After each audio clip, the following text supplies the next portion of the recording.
5 seconds. Start.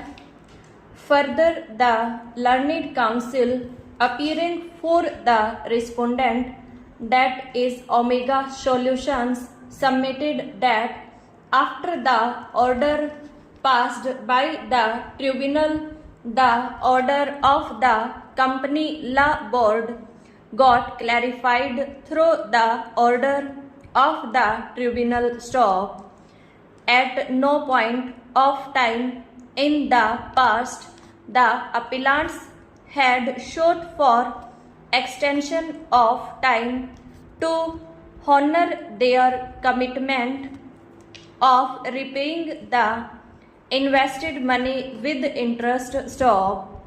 Due to their failure to pay the money within the time prescribed and no sign of attempt to pay the money had resulted in the remote need to invoke the second limb of the company law board order, that is the transfer of the land stop.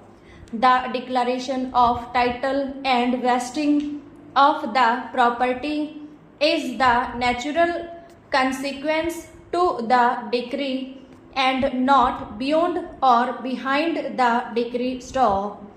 The order of the NCLT constituted under Section 10 of the Companies Act is to be enforced by NCLT itself stop only in case of inability to execute the order. NCLT needs to send the case to the court stop. Therefore, these appeals lack question of law and they are abuse of law to prevent the original owner from enjoying the fruits of the decree stop.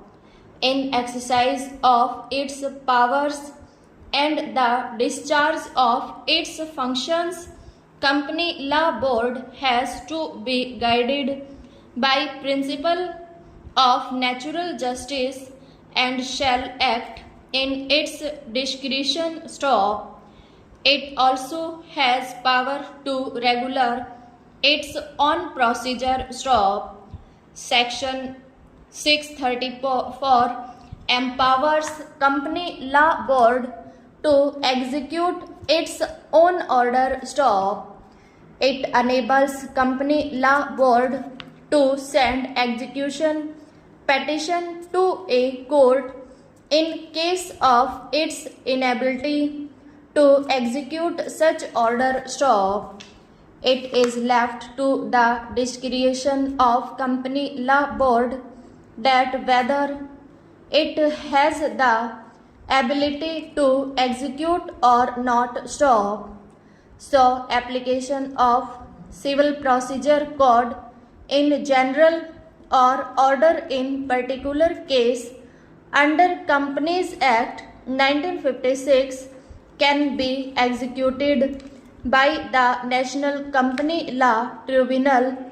NCLT executes its order stop. The guiding principle to be followed is the principle of natural justice stop. The appellant's case is not that executing the order has violated of principle of natural justice stop.